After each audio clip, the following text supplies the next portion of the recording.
Um,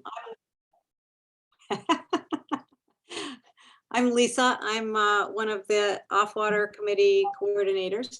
And tonight we have a presentation on planning a day paddle with Dave Chater. So it's my pleasure to introduce Dave to you. Probably a lot of you know him already. Dave has been a Cisco member for 10 years and a paddle leader for the past 6.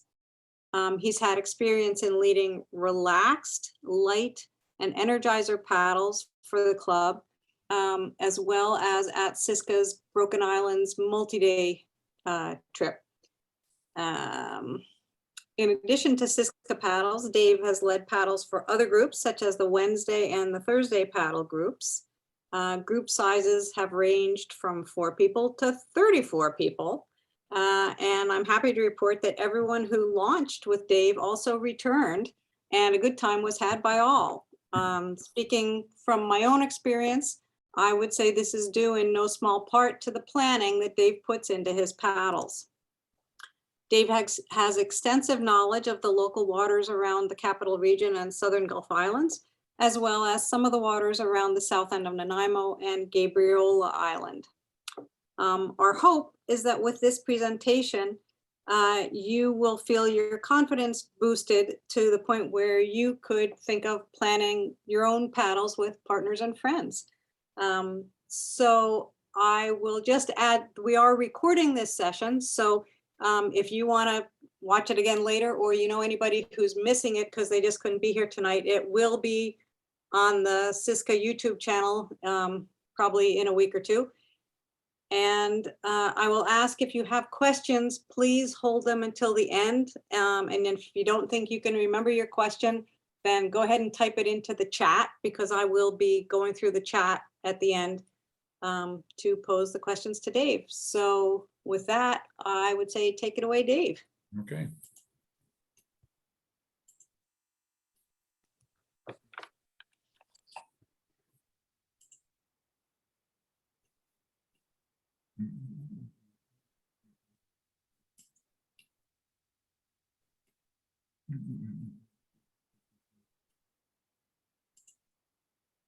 Just a minute. There we go. There we go. Okay, so can everybody, I guess, well, carry on. So thanks, Lisa, for that introduction. So so you know a little bit about this dude and what he's done in relation to paddling. I will say that I don't consider myself the expert of Cisco by any means, or an expert at paddling, but I've certainly, or leading paddles, but I've certainly done a fair amount of it.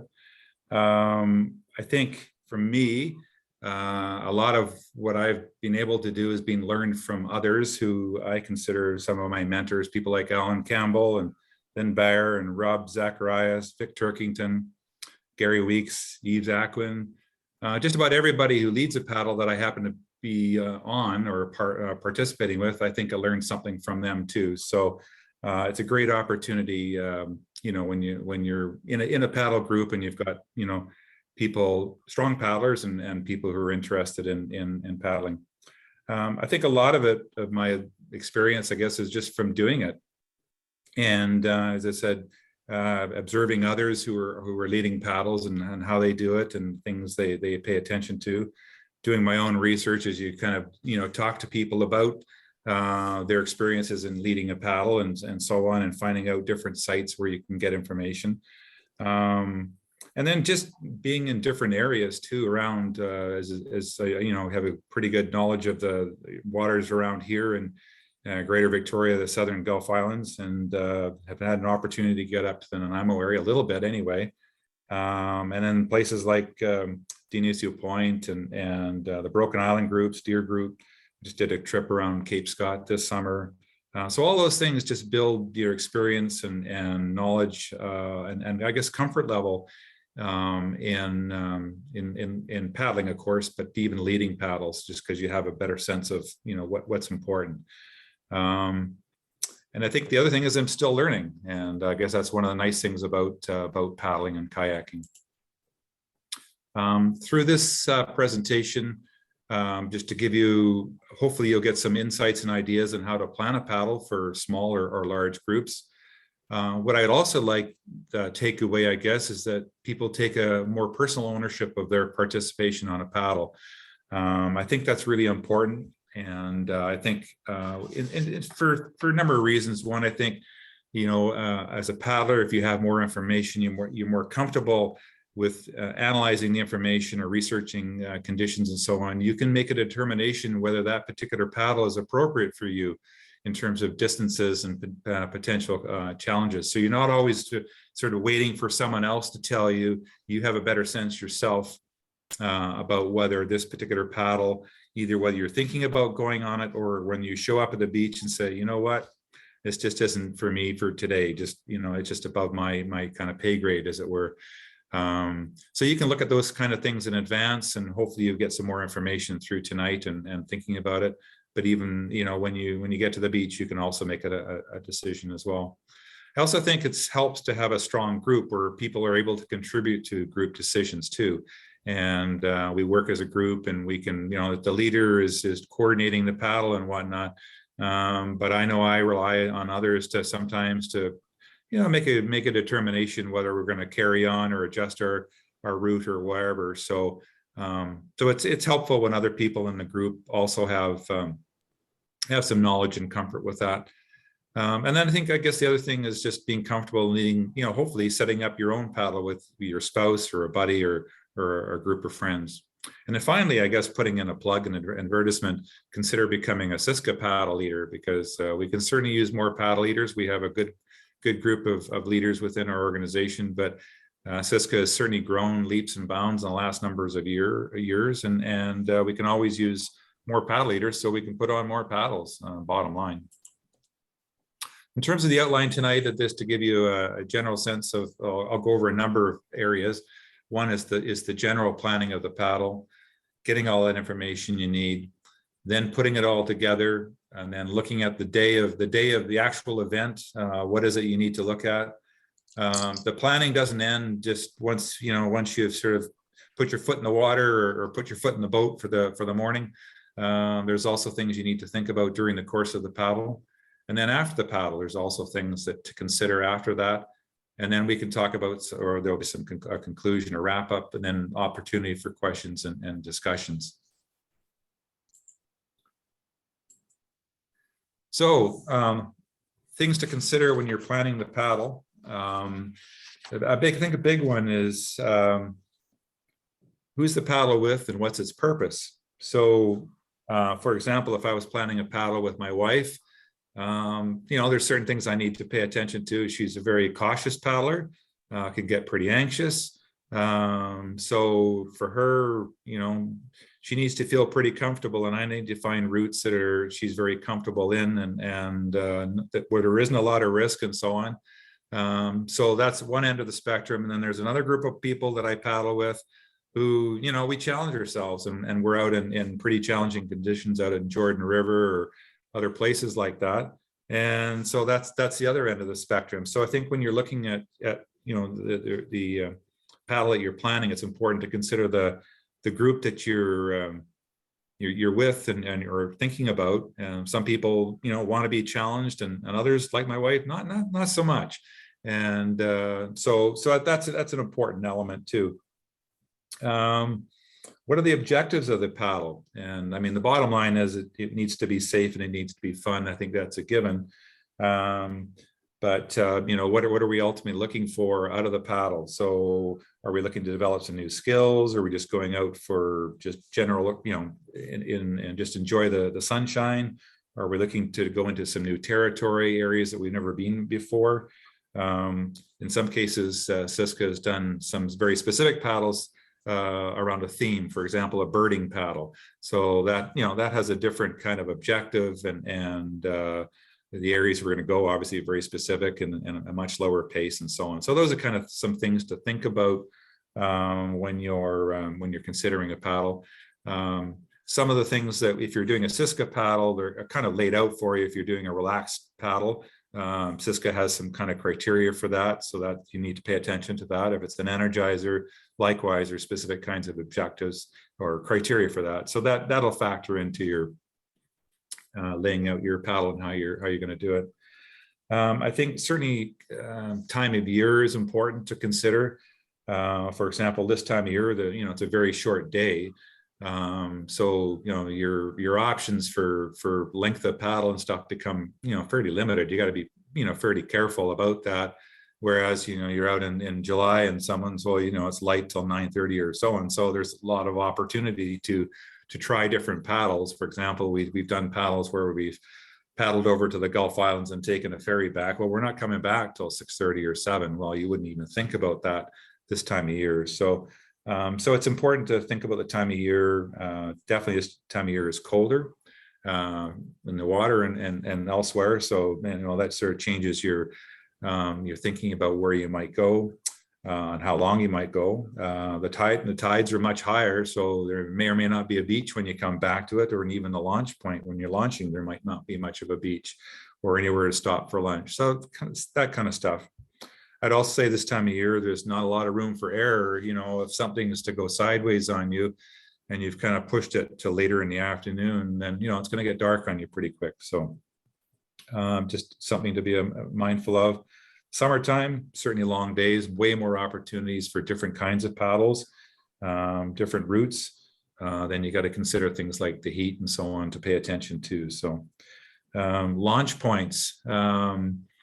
Again, launch points, you got to pay attention to tides and the one would be a high tide. So, some of the places we go, there's not much of a beach left.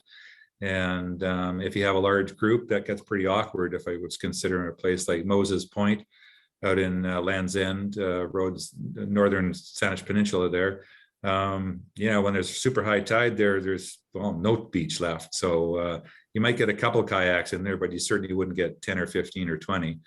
Other places, when the tide goes way out, it's a big muck zone. So that's not so much fun either. So you might, you consider those kinds of things. So it's the kind of type of beach that you're paying attention to. Parking is certainly an issue in some launch points that we have. Doing a larger paddle group, if you're going off to Whiff and Spit, you're probably going to end up in conflict with a whole bunch of dog walkers and others. So you might want to consider going somewhere else as a launch point, as an example. Fleming Beach and Esquimalt can handle lots of, a big group. So parking is an issue too when you're thinking about launch points. Lunch points, important things, and break spots. Where are you going to go? You have a destination for your paddle, but where are you going to plan? Hopefully you're going to stop and have an opportunity to stop and enjoy your paddle. So considering where you might want to take a lunch break. Or even just a bio break, or just a break for that matter. You may also want to consider a pullout spot. So, for example, when we did our Cape Scott trip this summer, one of the considerations going from San Joseph Bay down towards going south of there wasn't a whole lot of pullout spots. I mean, I guess there was places you could have got out, but the surf was such that you weren't. So you had to kind of factor those kinds of things in when you were planning that particular paddle for that day. Is that we're kind of in it for the long haul today, and you might be able to go back, but in reality, you're not going to be able to pull out until we get to our final kind of destination. So even thinking about some pullout spots may be important as well. Well, there's always the no-brainer stuff that you need to think about, the weather that you may be dealing with, whether it's fog, the type, the wind speeds that you may be dealing with. The direction of wind is important too, the tides and currents and so on. So those are kind of just general kinds of things that you're obviously factoring in. And then, gear recommendations, and in some cases you're providing some advice to, particularly if you've got a group of new paddlers, for the club or whatever, giving them a little heads up about things to consider. If it was this time of year, bringing an extra jacket for lunchtime, a toque, extra gloves, those kind of things, maybe, for sure a warm drink or something like that. In the summertime, of course, that's going to be a little different. You still got to pay attention to immersion gear and things like that, but people need to pay attention to hydration and sunscreen and hats and so on. So again, going back to the group that you have, if they're a beginner and so on, then giving them some ideas of things to pay attention to depending on the time of year and the conditions that you might be facing. So what are the resources that are available to you? Certainly, weather, wind, currents, tides, those kinds of things are huge for kayakers. It's kind of it governs everything we really do. Really, we're at the mercy, as it were, of nature out there, and so it's important for us to spend quite a bit of time thinking about that and planning for that, and factoring that into our paddle planning and as we run our kind of paddle during the course of the event. Fortunately, we have lots of information available to us, and certainly in an area like we are here, we have lots and lots and lots of information and access to it. And we have, if you've got a phone with data, you can get regular updates and so on. So it's great, where we live right now, or in this area here, there's lots of information. So for example, Weather and Wind, Environment Canada, the marine forecast. So it deals with a very broad area, so you certainly pay attention to it. You can zero it into a smaller sub-region like Juan de Fuca East, or Harrow Strait, or South of Nanaimo. So you can zero in and kind of a sub-region, I guess, area, and get a general sense of what the wind and weather is going to be doing that particular day, recognizing that the Environment Canada's real main focus is more for shipping versus kayaks. So you have to take that, you have to understand that a little bit. So that's when we start to look at other sites that are a bit more, they are more specific to specific areas. For example, Big Wave Dave is one, and in this particular area, you could zero in on Dallas Road, Island View Beach, Gordon's Beach, etc. And Willows Beach is another one. So you can zero right in and get a better sense of what's happening in that immediate area. Predict Wind, windy.com, Wind Alert, Spot WX. There are also other sites that you can look at. They're all available online. And in those particular cases, you can zero in into a very small and specific location.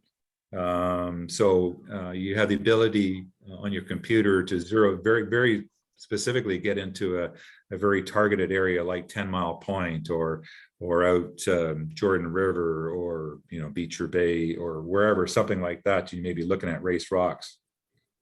In those particular cases, you can there's a number of models that you can look at that give you different resolutions. So it could be 2.5 kilometers, 10 kilometers, 15. So again, gives you some really specifics there, and hopefully a much more accurate picture of what the weather might be doing as it relates to for you as a kayaker. You can also look 2 days out, 3.5 days out, 10 days out, and so on. So again, you can zero right in and be a little bit more precise than what Environment Canada could do for you. Most of those other sites also offer they use a number of models within them, so you can see that on the site, and you can and so sometimes there's no changes, they can be all the same, or sometimes the different models will show you different results. And so it's, you might want to pay attention to that. So if you see some trends in there where there's a number of models that are showing the same thing, that obviously gives you some comfort. If you see a real outlier, you want to pay attention to it. And if you're looking at another site and it also is showing that there's an outlier in terms of a forecast, you might want to pay attention to it. Maybe even look at another model on top of, or another site, just to get better sense of it. So in these cases too, you can look at, it's obviously forecasted dates. So I could look tomorrow, I could a day out, or 2 days out, 3 days out, and so on. I could even look hourly, which is also important to say, I'm starting at 10 o'clock. What's it look like then? What's it going to look like at 11 or 12 or 2, and so on. So in some cases, you might see that the wind's starting to pick up after 2 o'clock or 3 o'clock or whatever. And so, you need to be off the water, or certainly heading back to your launch point, 1:32-ish or something like that. So paying attention to the hourly changes is important as well. Those folks in Cisco certainly know of Dave Ostapovich, or Dave O as we know him. He has a website that has an amazing amount of information on it, West Coast Dave Kayaking. And if you look at that site, there's, well, he has a whole host of different kinds of information on there about, launch points and so on, but also things like the weather and wind and so on. There's links to sites on that particular website. If you look at our own Cisco website, under general interest, useful links, you'll also find links to the weather and wind and so on. Again, if you're on the Cisco website, if you're a member of Cisco, you can drill into the documents part of it, and there's a whole guide there on how to plan paddles, really around looking at the tides and so on, and currents, and that's what the paddle coordinator would use to set up for the year. So more resources. So as I said, there's lots and lots of information online. Excuse me. Fisheries and Oceans Canada, all their information on tides is all online. I don't think you can buy a booklet anymore. So then when you're looking at that, you can zero in. If I want to find out what's the tide, if I'm launching, for example, in the Oak Bay area, I can zero in on Oak Bay or Victoria Harbour, Sydney, Pat Bay, Fulford Harbour, Beecher Bay. There's any number of specific sites that you can look at to get a better sense of what's happening with the tides in that particular day or days that you may be looking at. One that I've liked is Deriki. I think I like that. It has some good visuals in terms of graphs and so on that I like using. And again, you can kind of plug in locations and so on to get that. Not that I use it an awful lot, but a couple of times I've just used the US site, the National Oceanic and Atmospheric Administration site, more related to currents, but there's also tide information as well. For your phone, this is one I got from Bob Purdon, was Tide Charts Free, and I guess there's another one, iTides. It's basically, it's just an app that you download that you can put on your phone. It doesn't need data, but it's got all the tide information. It's tied into the GPS in your phone, so it'll we were using it. I was using it, for example, up in Cape Scott, which certainly didn't have any data up there. But having that access to the tides was useful up there, and so it's useful as well. Currents, again, Fisheries and Oceans Canada, all online. The reference stations, a lot of the ones that we would use around here, for example, Race Passage, Active Pass are kind of the main ones that we're looking at. So you're looking at, what you're paying attention to is, what's the max flood, what's the max ebb, when is it going to turn to flood or to ebb, when's the slack tide or slack current, which is important.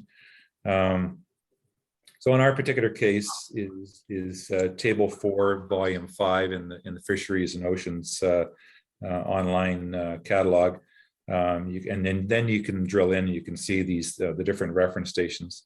So then you can start to look for secondary stations, the things that are relevant to us, things like Baines Channel, Sydney Channel, and so on. And so they'll also in that guide tell you, for example, in the case of Baines Channel, it's using a race passage as its reference, but in the case of Baines Channels, the flood or the tide is 15 minutes before the times that are allocated for that from race rocks or race passage, and the strength of the current is 75% of what it is at race. So that's what you'll note in the guide for Baines Channel. For Sydney Channel, as an example, it's different in the sense that there's different times. So for a max flood, for example, be 1 hour and 30 minutes ahead of what race rocks is, and 40 minutes for an ebb. And again, the flood is only 35% and 30% for an ebb. So again, useful information in terms of looking at currents, which are really important for us if you're thinking about going across to Discovery and Chatham, or going to Trial Island, even out to from Sydney or Island View Beach. If you're going around James Island or going out to Rum, currents can have a big influence on what you're doing out there. I've also found that Deriki site is good for for the currents as well. And again, you can plug in, race rocks and so on to get a better sense. The NOAA, you can drill down to Washington State. And so what I would look at a lot of times is Kellett Bluffs or Turn Point, and it's important for if you're going out towards Rum Island and so on off Sydney. Those two particular sites, or Darcy Island even, or if you're going around Sydney Island, the east side of Sydney Island, are fairly close actually to those areas versus, say, Sydney Channel. So that's a good kind of reference one as well. Again, when you're thinking about paddle planning and so on, paying attention to the current strength is important. So 3 to 4 knots is certainly something you're going to pay attention to. Maybe you want to avoid in some cases, depending on your group. Some of us might want to go look for that. That's all good.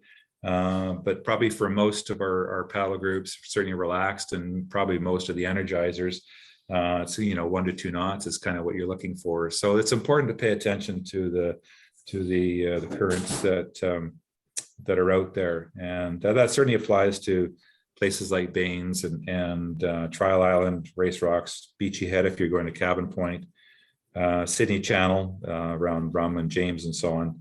If you're going to Sydney, Saanich Inlet, it's not really an issue at all, quite frankly.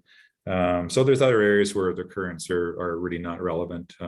Gabriola Passage is one that I would pay attention to, or Portier Pass for sure. Also, again, on the Dave O site or Cisco website, there's links to both tides and currents there, so you can pay attention to that as well.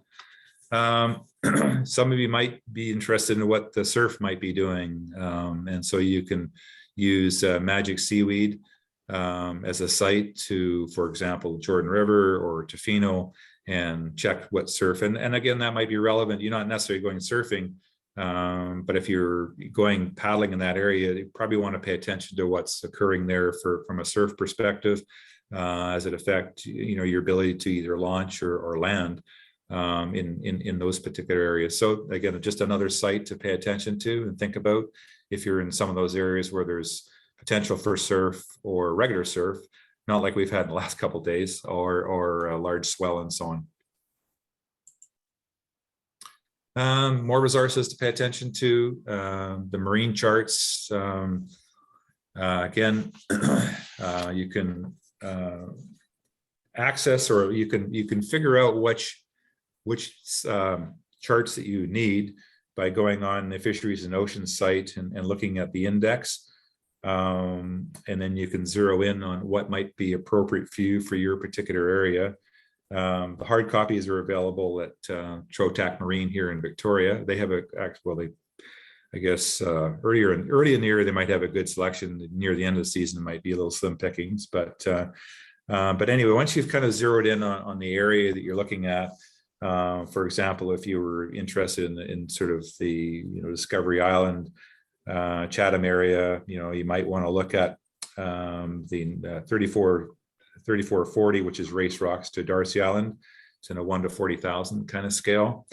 There's also another one, the 3462, Juan de Fuca Strait to Georgia, but that's the 1 to 80,000. So yes, it covers that area, but it covers a big area. And so some of the detail that you might want or need as a kayaker can be somewhat limited. So that, that the large scale, like a 1 to 80,000 is what you're up at a place like Cape Scott, and that's what you've got. And so, that's okay. Down here, you'd probably want something, with a bit more detail.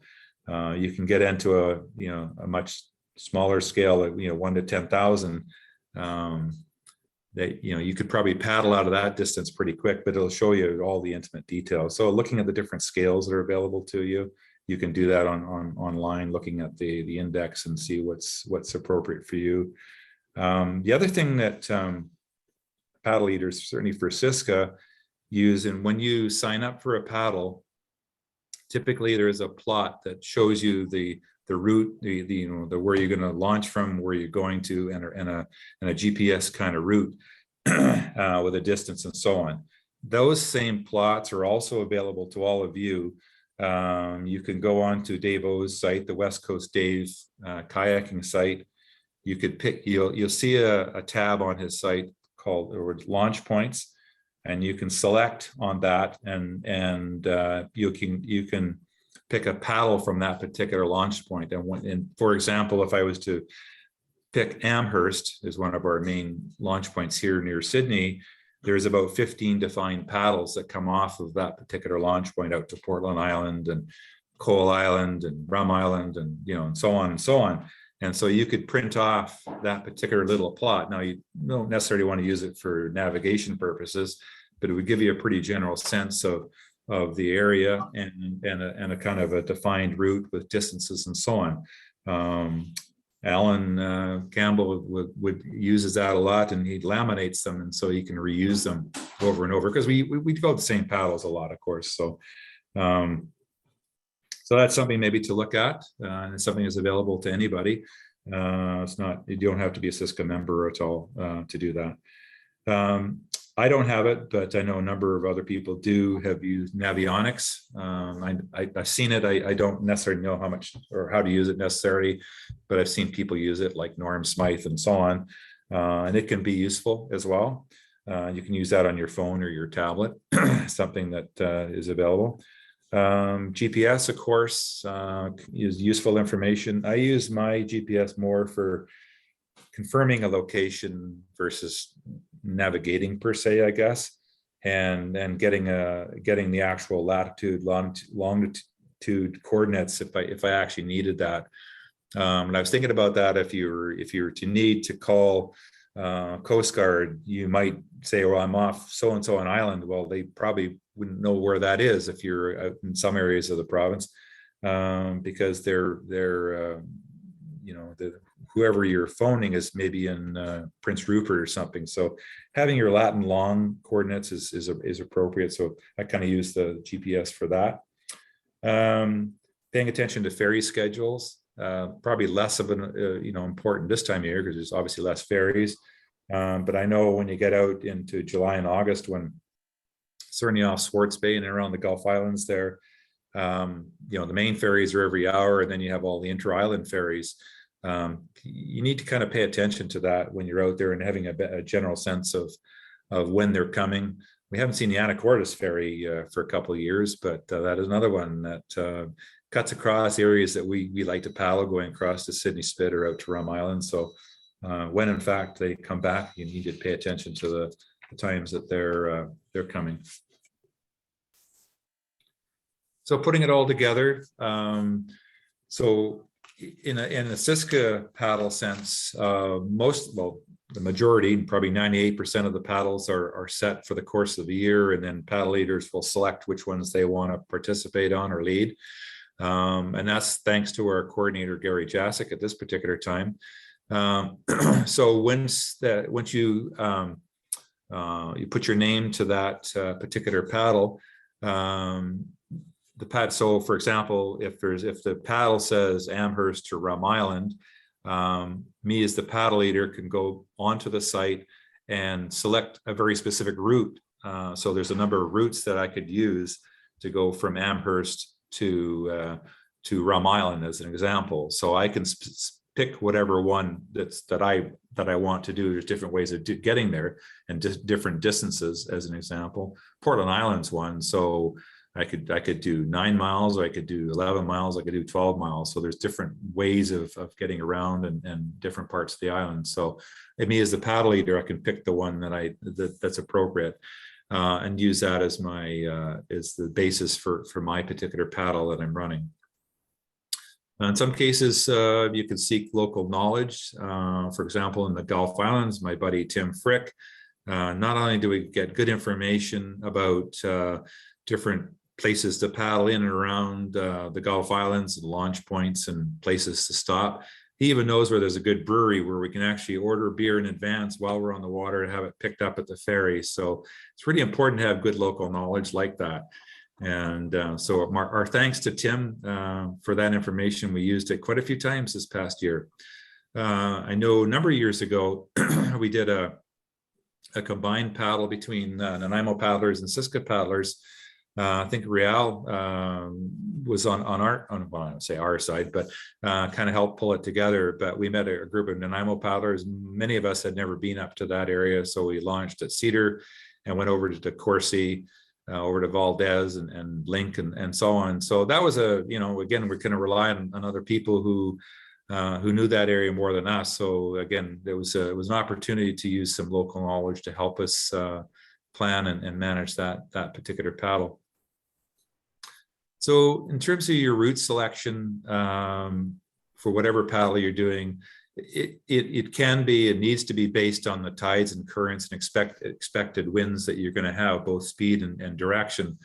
And certainly you would do that in planning the paddle before you even go out on the water, and thinking about that. And as I said, some of that has already kind of been done. But certainly the tides and currents have been factored in if I'm looking at a Cisco paddle with the paddle coordinator. And then the winds and wind speeds and direction, that comes down to the actual paddle leader himself or herself, thinking about that before they even get on the water, because you know, there's a number of different ways in which you can route your paddle, or you might have to think about a completely different route altogether. Wind speed is one thing, wind direction is something completely different. In terms of how it affects the water. For example, if you have an ebb tide, and then you have a southern or southwest wind, that has a huge effect on the sea state that you're going to find. So you need to pay attention to that.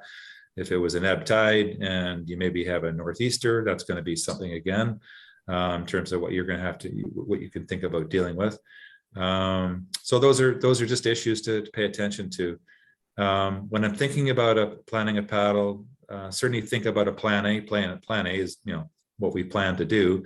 We might want to also consider a plan B. And so, what is an alternative? Even if it was from the same launch point, there's around here. There's sometimes a number of other opportunities that can avoid maybe some of the risk that might be out there.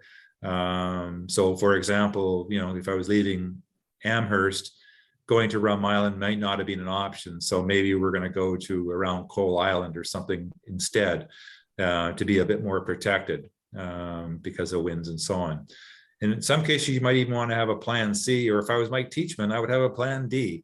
In case I think he had a paddle that he was leading. It wasn't a Cisco one. I think it was a BCKC one where he actually had a plan D and he actually had to implement it because of winds and so on. So Mike's a good planner, and he had a plan D. So anyway, just something to consider, that your primary plan may not be an option. So you might need to consider some other options, including you're not going, and that's fine too. So when I'm looking at a paddle, I do look out maybe a week before just to get a general sense of what's coming, and you're getting either your spidey senses are out there, or you're not too worried about it at all. When it does to get more serious is probably a couple of days in advance, 2 to 3 days in advance, when you start to zero in on what actually may be occurring. And that's where you start to think about, certainly obviously plan A, but the other plans you might have to consider.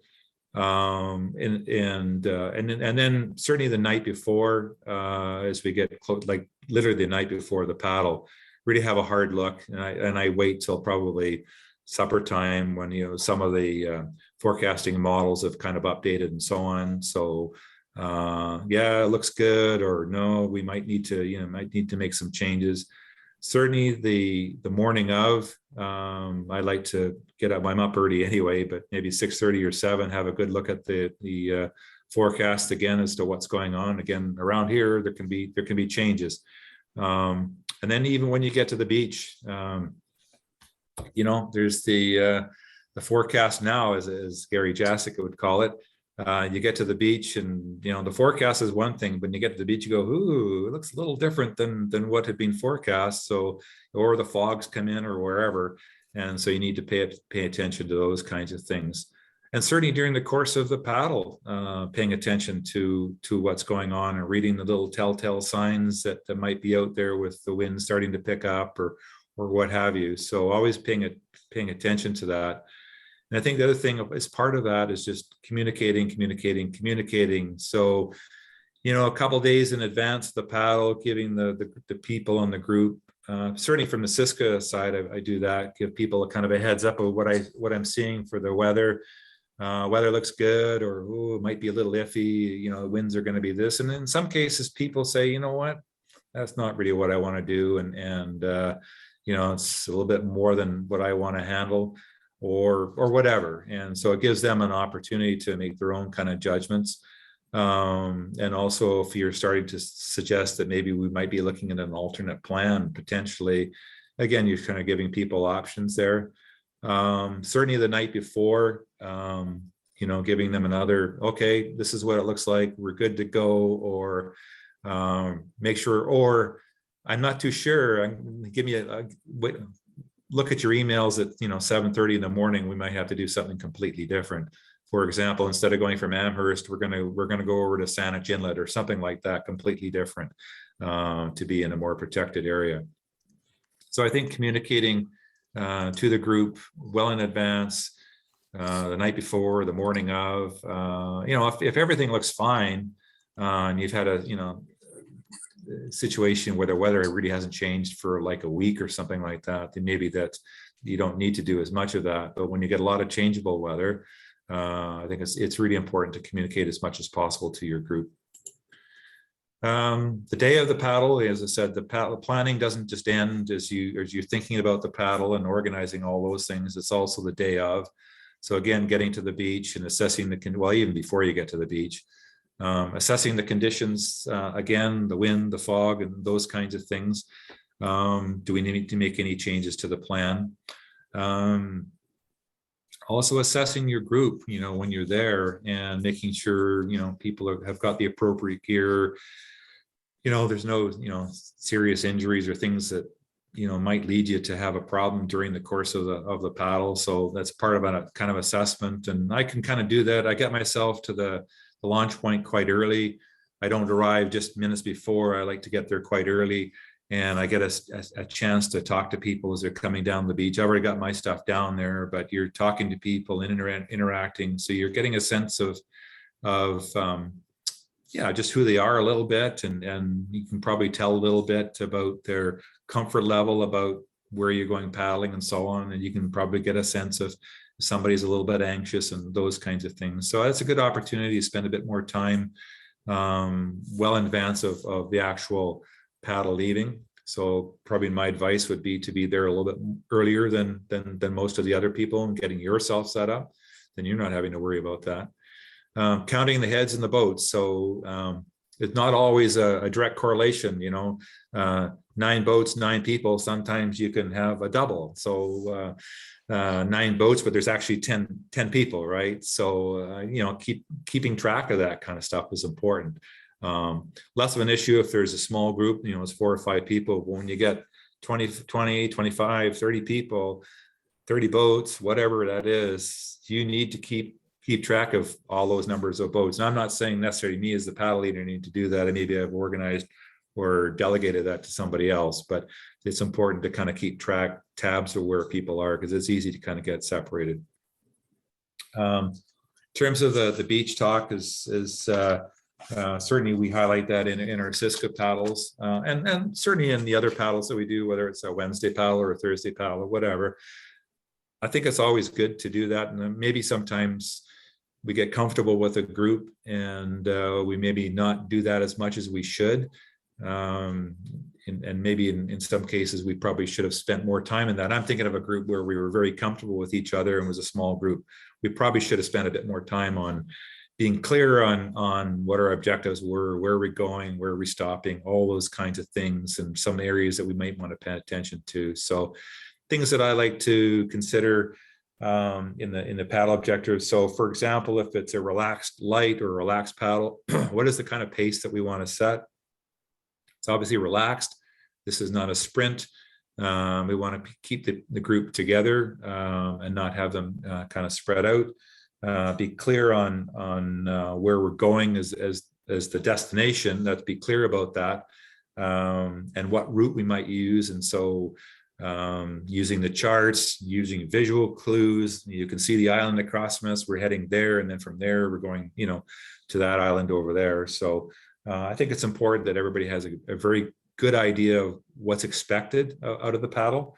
What are the guidelines that you're going to use? What is the kind of the pace, the speed that you expect? An Energizer paddle, you expect, a reasonable pace. Versus a relaxed paddle, which is, as the name suggests, is going to be a much slower space. That we're going to make regular stops, and not make this a sprint or a marathon to get to a particular destination. That we want to enjoy it, but we'll also make sure we're getting there as a group and not kind of strung out across a whole basin or something like that. Paying attention to some of the crossings that we use a lot. I'll always use the example of where, I guess going across from Sydney to, from Amherst, say in Sydney proper, Sydney Spit, or out to any of the islands there. That's quite a big crossing. There's a lot of boat traffic there. So it's really important that we talk about that crossing, and or if we're crossing past Sports Bay, we obviously need to be mindful of ferries and, again, other more boat traffic and so on. So as a paddle leader and planning the paddle, you need to think about that and need to talk about that and be clear with your group about that. Stop. You seem to swing between the two. Yeah, and so where are we stopping? Where are we planning to stop? So again, being clear on what I guess it's really our destination. Potentially, it's not always going to be the destination. We might stop in advance of that for lunch or a break. And when do we expect to get back? So giving people a general sense of, we'll be back at 1:30 or 2 or 3 or whatever that happens to be. So they have a sense of how to kind of manage their time and so on. And then the important stuff like, where's the coffee and treats later? That's obviously important. And I've always known Cisco to be a pretty social group, or not just Cisco, but certainly the Wednesday group or Thursday group. We're always looking for pre-COVID, and now hopefully it's not post-COVID, but we're getting better, I guess, about being able to stop for a coffee or treats afterwards and kind of just talk about our day and so on. Certainly one of the things to consider too is the radio test. When we get on the water as a group, for the people who have radios, let's make sure that they work and we're all in the right channel, the same channel, and that the radios are working and so on. We actually know who has a radio and maybe who doesn't. So that's important. And then I like to, once we get the group on the water, that we meet as a group on the water before we head out. So we don't just all jump into our kayaks and everybody, spread out all across the area that we're trying to get to, that we get on the water, meet as a group, make sure we're all comfortable, ready to go. You can do your buddy thing and make sure, hatches are done and all those kinds of things, and PFDs are done up and all that kind of good stuff. It's a good opportunity to do that. And then we can go from there. So I always try and encourage that, and as part of any paddle that I happen to be leading.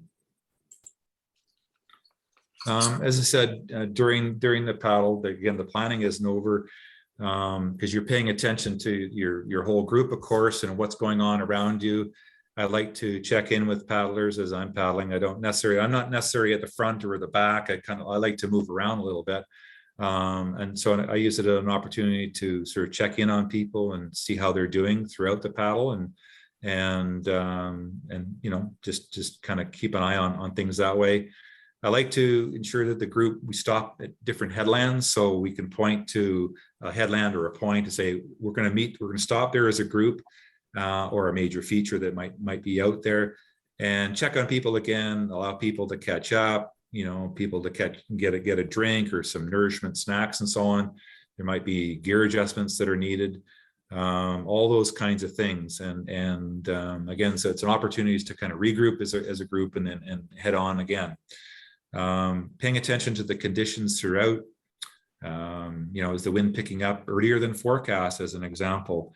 Sometimes you can start to see some of the, your forecast, and You know, they predicted the wind was going to be coming up after, say, 3 o'clock, but geez, at 1 o'clock it's starting to, some of those little telltale signs are starting to occur. So we might want to think about, you know, modifying the route, shortening the lunch, or even bypassing a lunch. You know, like, let's just kind of loop around and start heading back, depending on what you're starting to see. I also like to consult with other leaders on the paddle. And there's lots of leaders in all of the groups that we paddle with, or people who have more knowledge of the area than me, about, you know, maybe we should, you know, instead of going here to on that side of the point, maybe we should go over here. So, I mean, I have a general sense of you know, the area and the waters and so on, but there's the people that I paddle with, they have a lot more information probably than me. And so I like to talk to some of those other people and get some ideas and about how we might need to, or think about modifying a paddle. So I'm not hesitant to do that. And I would encourage you to do that or think about that. I think you can also read your own paddlers and the group overall and adjust your plan accordingly. In some cases, you might need to shorten it. You can tell that the group is tiring. They're not all having a whole lot of fun. So there's no point in going to your original destination. Maybe we're going to cut it short and go over here and head back. There's just no point in trying to push it if the group is really just not able to do it. They're not having a whole lot of fun at that point, and probably not even very safe. Or in some cases, you look at the group and there's lots of energy, you know, they're really keen, and well, we could add this to the paddle. We could add another, you know, couple of miles or whatever to pick up another feature. So, but that's just reading your group and conditions, of course, and making adjustments as you go. So I don't necessarily see the the route that you selected as being necessarily the be all and end all. It's certainly a guide, but there's a lot of other factors that come in my mind to making those adjustments, and partly it's just reading your group and of course the conditions that might be there. And then when you're coming back, you need to count the heads, the number of boats back at the beach, and said, I haven't lost anyone yet, so I don't plan to. But you know, some people, sometimes you get caught up in in what you're doing and talking and so on, and you go, well, geez, where did so and so end up? Oh, I see. They're, you know, they got somehow, whatever way, either got way ahead of us or got a little bit behind. And even though you try your best to keep the kind of group together, sometimes things do spread out a little bit. So it is important to pay attention at the end and actually count boats and heads and so on. So after the paddle, you know, debriefing with others and certainly going for coffee and treats is all good. And we do that, and we'll talk about the paddle and so on. In some cases, I've sent emails out to the group, and this is more from a Cisco point of view. Sent emails out to the group that was in my group, and just, you know, how did it go? Anything, you know, worked for you or didn't, and sort of get some sense of feedback that way. So that's always good. And then from a Cisco point of view, we, at the conclusion of the paddle, as a paddle leader, we post a paddle report to the Cisco paddle coordinator and the safety coordinator. And they want to know, of course, that everyone's made it back safe and sound and there's been no incidents.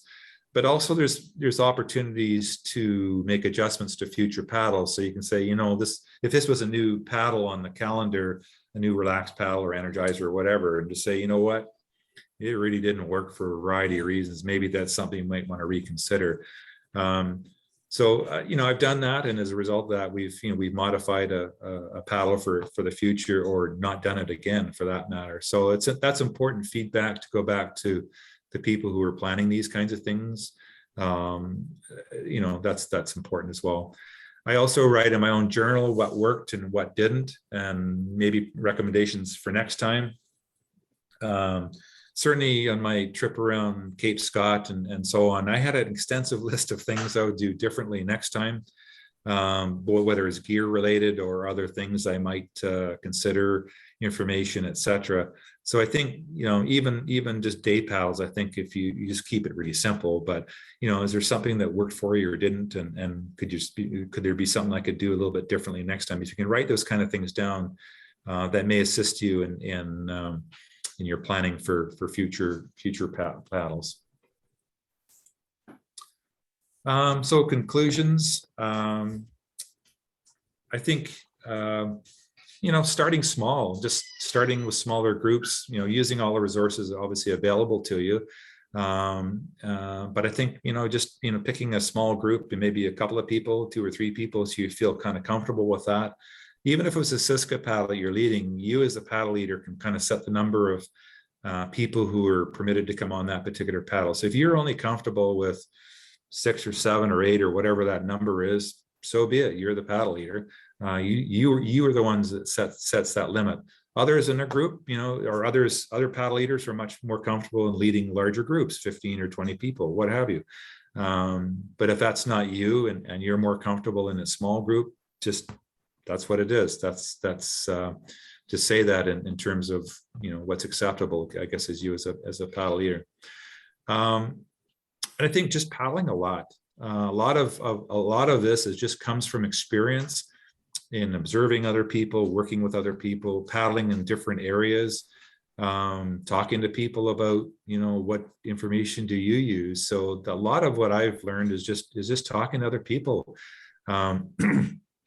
about some of the resources that they draw on when they're thinking about a paddle, reading the water, that kind of stuff. It just comes from being out there, and the more you can do it, the easier it becomes. You can certainly take courses, navigation course that Go Kayak offers. If it's a very just specific, they offer a navigation course. Great. You can spend a day or 2 days or whatever it is, can't remember what it was now. Invaluable. Little short module there on that. Certainly looking at the tide and currents presentation that Mike Jackson puts on. I think that's still available on the Cisco website. The VHF radio course with Edgar, and certainly Paddle Kennel level 1, level 2, etc. Those are all important courses or things to consider, and build in as part of your your kind of your skills and experience.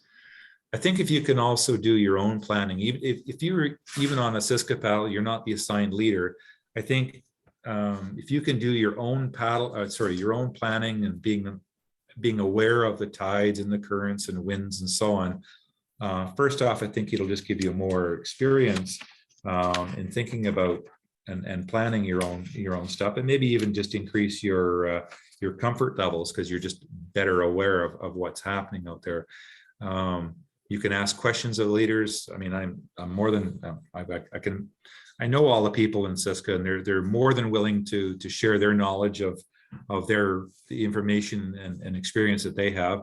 Ask those questions, and so it gives you a greater level of comfort when you're out on the water.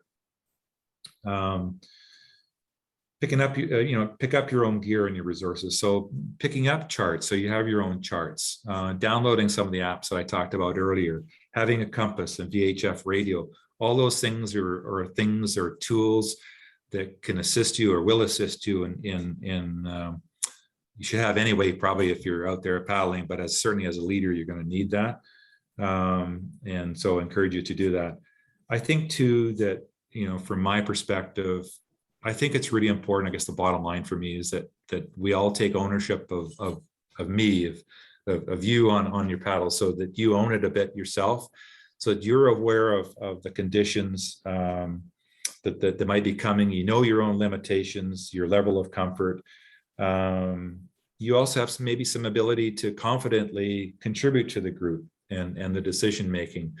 I don't necessarily, I do like to, and it gives me comfort when you got a whole number of people on your paddle that have a lot of, that they're good paddlers and they have a lot of information. So you can use those resources to make decisions as a group, the needed decisions that sometimes need to be made given, changes in conditions and so on. So I encourage you all to, gather that information yourself and kind of plan a little bit yourself. So even though you're not the leader, that you have that information, you feel comfortable and you're able to contribute to the group and help with the decision making.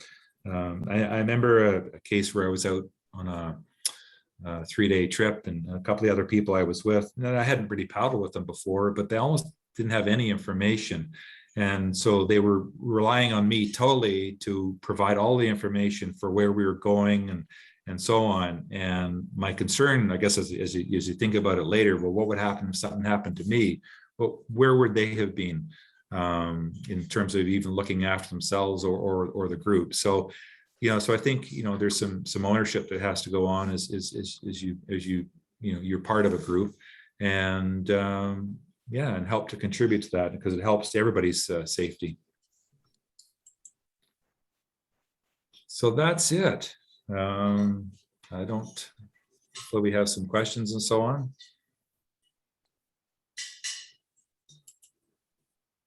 You're back. There we are. So that was a speed course. Dave, can you Yes. hear me? Yes, I can. Yeah, you know who I am. Anyway, something that comes up, especially when you're leading club paddles, because you sort of swung between private paddles and club paddles. So is the peer group pressure. Maybe you could talk about that. It's one thing to take ownership of your skill level and all that, but people don't like to speak up and say, I'm not comfortable. So yeah, and I'm sure you've had it happen. I've had it happen, and it's like, even if you're not the leader, is being very aware of people's body language and their face and all that, because they're not necessarily going to say anything.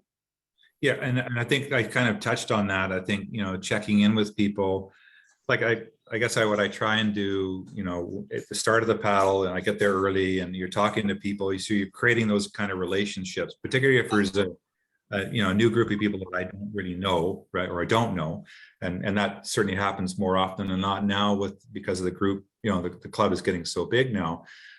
So just creating some of those relationships and checking in all the time with people, and making sure that they are comfortable, and say, well, are you comfortable? I mean, you can do that. So I guess it's just creating more of an atmosphere that me as a leader, I'm open to I'm open to people just saying, this is not really what I need to do. In some cases, maybe it's more encouragement they need to carry on, or it's a very legitimate, I'm way over my head, and that's fair too. So we need to pay attention to that. So maybe it's just creating that atmosphere or environment that makes it okay, and maybe saying that right at the outset, that it's important for people to talk about where we're going or how they're feeling, I guess, during the course of the paddle.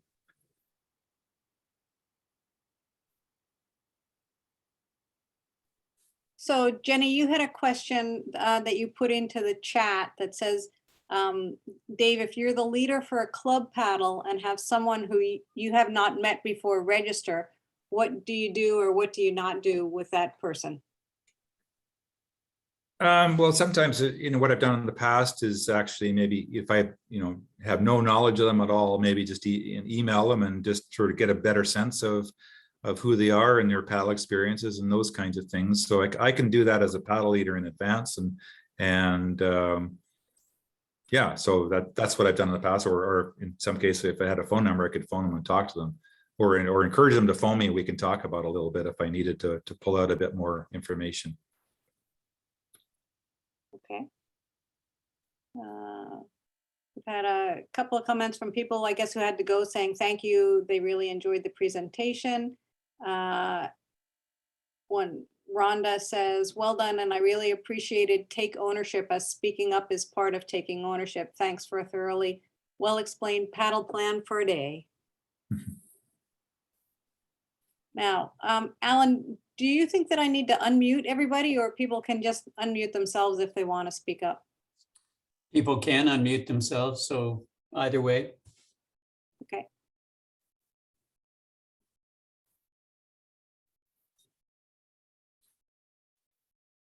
I guess you were so thorough, Dave, that we don't have a lot of questions.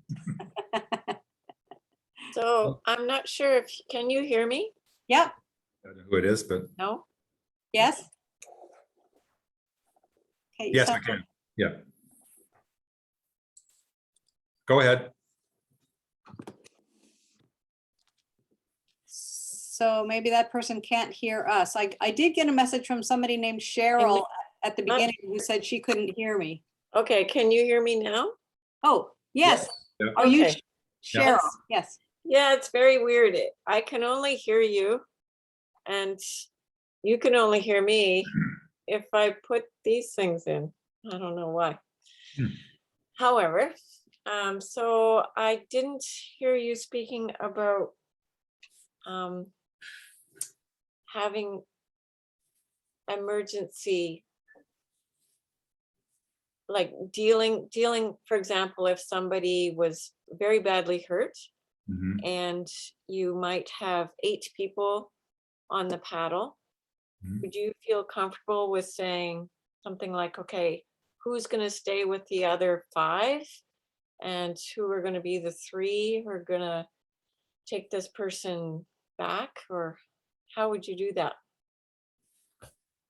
Yeah, I mean, I think every situation is a little different, and it obviously depends on severity of injuries and different things. So if, for example, you start to think about maybe potentially splitting the group a little bit, and 3 people, let's say, take the injured party, or someone who's ill or whatever back to a launch point, then who's remaining with that, or are they still, so the 3 that, let's say, have to leave, are they competent paddlers and so on? So it's not 3 beginners heading back and the rest of the group is staying. So you need to look at the group composition, the group, the potentially the one that leaves. Let's make sure that there's some, in the Cisco parlance, I guess there's a level 2 paddler and so on with them going back, and they can properly tend to whoever that is. The group that's remaining, hopefully we still have a good mix of people, so there's not one person who's got some skill and a bunch of, again, raw beginners and so on. So you got to look at the makeup of your groups too. It might be a case where we all need to go back, depending on where we are in those kind of situations. So I think it really depends on the situation, and you're obviously trying to make sure that whatever happens, that everybody's safe, quite frankly. And yeah, so I think it really depends what kind of conditions are in, and the makeup of your group, and hopefully you've got a well-balanced group, that there's other experienced paddlers within your group. And Cisco tries to do that, where we have a 1:4 kind of ratio of level 2 paddlers to paddlers and so on. So I always try and make sure that I have a good mix of other people to support me too, right? So that's also in the makeup of your group. So when you're thinking about you're setting up your groups that you're going with, you're also looking at group composition as well. So, I need to make sure I have other people to support me too. So it's not just taking anyone who shows up and they're all beginners and it's just me. I'm not going to do that. So I'm going to make sure I have others with me. So my group has a good, strong composition. So that might mean not everybody gets on the paddle, but so be it, So when you're organizing your paddle, Mhm. and you want to have another person who's strong with you, do you contact that person and say, hey, Alan or Joe, Yeah. would you feel comfortable coming? Yeah, I do that all the time. Yeah. Okay, and then you sign them both up and then post. Okay. Yeah, I've done that all the time. So if I want to make sure that I have people I feel comfortable with who could, if I was incapacitated, that could take over for me. So I might phone them and say, would you be interested in, I'm leading this paddle on November 26th. Would you be interested in assisting me? Yes. Oh, great. Okay, I'll register you, and so on. So yeah, so out of the total, instead of 15 spots, now there's only 14, but so be it, so. But it could logistically be 2 groups of 7. Yeah. Yeah. If you have. And I always keep like my important data, personal data about myself and my emergency contact people on me, underneath my dry suit, etc. Yeah. So what do you do as a leader to get all that information ahead of time? Like, for example, what if the person knocks their head on a rock and they're unconscious and you don't know where all that stuff is? Do you gather that stuff ahead of time? I know. Are we allowed to, or? I don't gather it. I mean, I've got everybody's names, and I guess I've got emails and so on that I could, email somebody or an emergency contact, but I don't have all that other information. Yeah. I mean, I suppose that's probably not a bad thing if we could talk to people about having that information available somewhere, either on your boat or on your person somehow, where it's safe and dry and that kind of stuff. It's probably a good point. Yeah. Okay, Ron Everard has his hand up. What would you like to ask or say, Ron?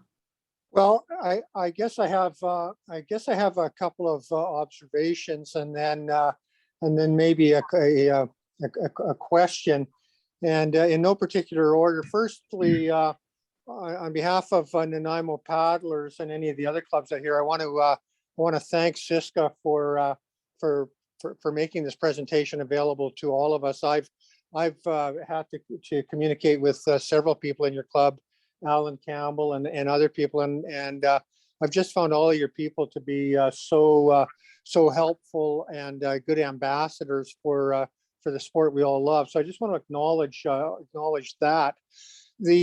My background is as a lawyer. I was a litigator in Calgary for 30 years, and I guess that's where I come from. And I don't want to overstate that.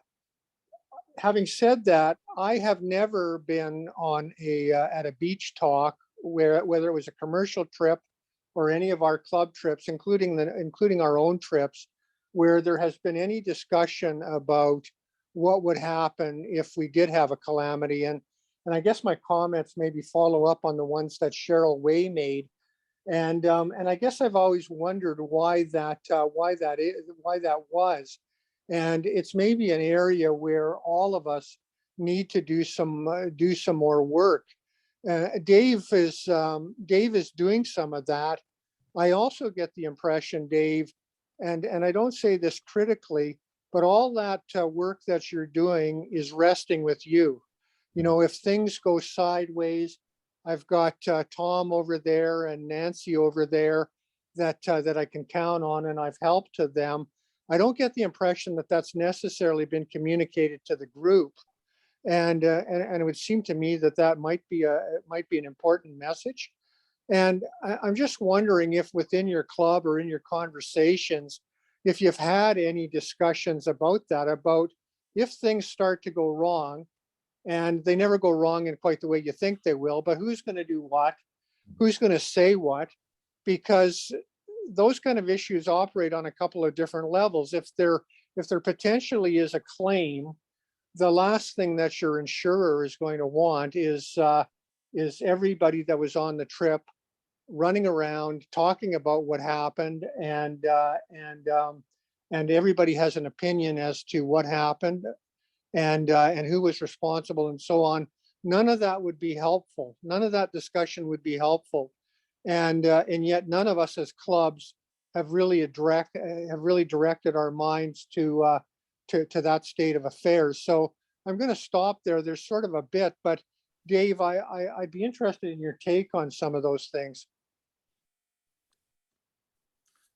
Well, I mean, I think, you know, certainly as a paddle leader, you know, you're mindful of, you know, that some of the training you take in terms of, I think some experiences, I guess, in terms of being able to take charge of a group. You know, if something was to go sideways, that it's not all about me, you know, doing it. I have to make sure I kind of organize, you know, Jim to go and help that or so on. And what do we do with the other paddlers? So it's about organizing, I guess, the group that you've got. And I guess it's partly knowing the group that you've got. So if I can count on a number of people within my group who I feel confident that you know could affect a rescue if there was or an injured paddle or whatever that happens to be, I can kind of delegate those kinds of things.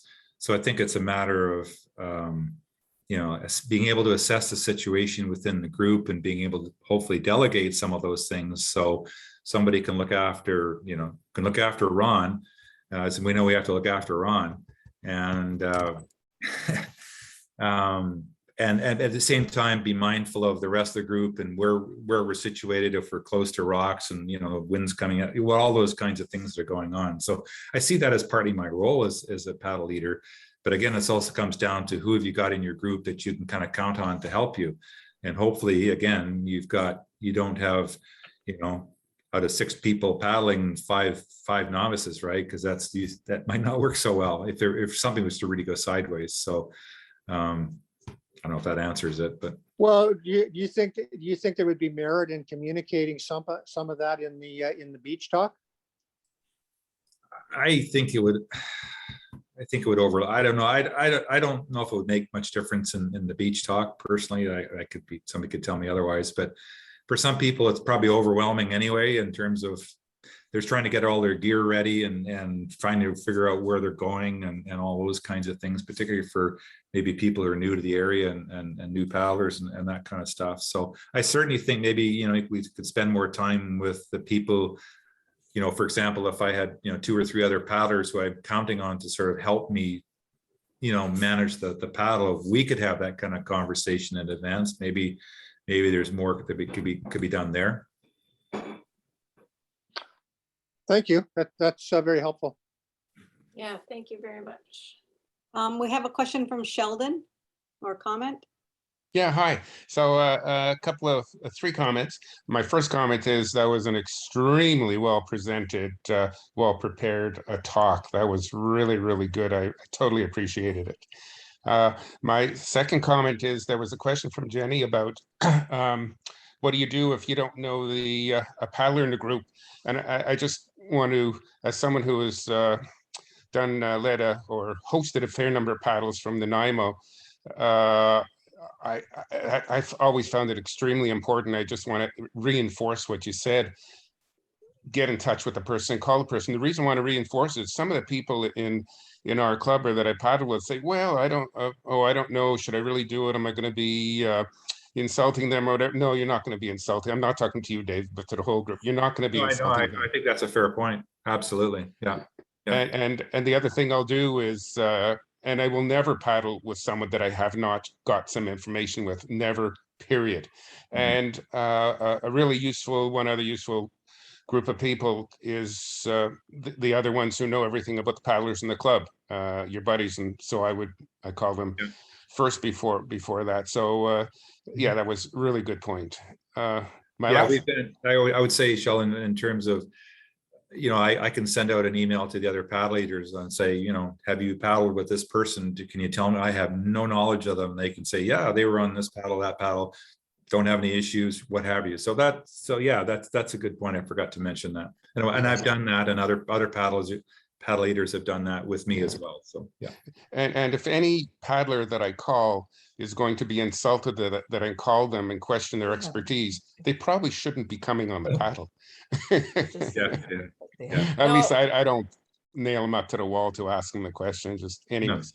No. And the last thing is a Navionics. Of people who paddle with me know I love Navionics, and I find it in preparing for a paddle, I find it extremely useful. I think in Cisco you have all these paddles pre-done or whatever, and in Nanaimo we have more and more of them pre-done, but plotting it out and then putting the picture on with the plot, and for me, just plotting it out and getting the mileage is extremely useful. And so Navionics is really helpful for that. And on the water, I usually have it, I know the routes, so I don't put it on the deck of my boat anymore unless I'm in somewhere where I don't know. A chart is, a paper chart is, or plasticized is the gold standard. But if I'm in a fog, dead reckoning is good, but Navionics is great. Yeah, and I think, I'll speak to Norm Smythe when we were in the Broken Island group. I had my charts there, and many of you have been in the Broken Island group. You get in any kind of fog there, it's really hard to figure out where you are. And so I had a pretty good idea where I was on the charts, but with Norm with Navionics, and we were able to really zero in on it. So he was he was my comfort to make sure I knew exactly where we were. So yeah, it was a good tool to have for sure. Okay, good. And again, thanks a lot. That was, as I said, extremely well prepared. Yeah. Thanks. M? Yes. One thing that just sort of popped into my mind, Dave, when I guess Cheryl and Ron were sort of talking, was one of the things that we do in basketball sometimes is, especially at a camp or something, is we have like a charge person who sort of is in charge of first aid, and then an assistant in case it's that guy that gets knocked out, and also a call person and an assistant call person whose job it is to call 911, so that you don't have to worry about, who has a phone or who has the capacity to do that. And then of course we usually have like assistant coaches that sort of take over in the event the coach can't do that. And I'm just wondering, is that overkill? Is that too much work? I mean, would we forget that? I mean, wonder if Oh, we yeah. should try that sometime and just see if everybody remembers what their job was. When you register for a paddle in Cisco anyway, what shows up on the registration, I can see, you indicate kind of what level of paddle you are. You're level 1, 2, 3, or what have you. And also you can indicate whether you have first aid or radio certificate and all that kind of stuff. So, we do have kind of tools there to see, if when you have your roster, your paddle roster, you can see I've got, 1 or 2 or 3 first aid people. And it makes maybe a good point, Tim, is that, you can say, I could contact and say, I see you have your first aid. Can you make sure you bring your kit or whatever? And I could designate you as the kind of first aid person. So we have that information when you register, because you've indicated that probably when I guess it's in your membership file, I guess. And that comes in when you register for paddle. So it's something maybe as a paddle leader, maybe need to pull out more and highlight. Yeah, so good point.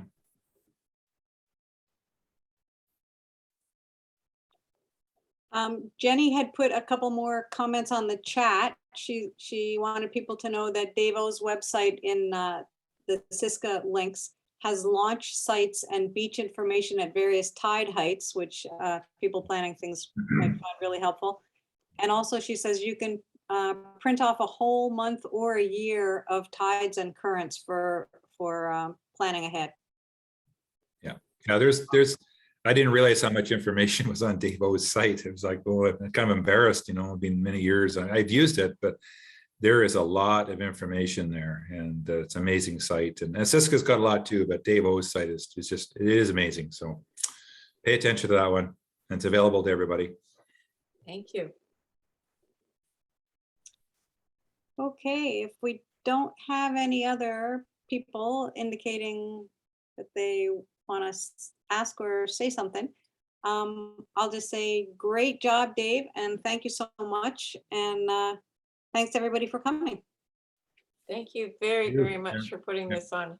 Yeah. My daughter lives down in that area, and I've always wanted to kayak down there. So Good place to I kayak. will. Yeah. Yeah. Thank you. Yeah, you're welcome. Thanks. I'll close the recording off now. Thanks, Alan.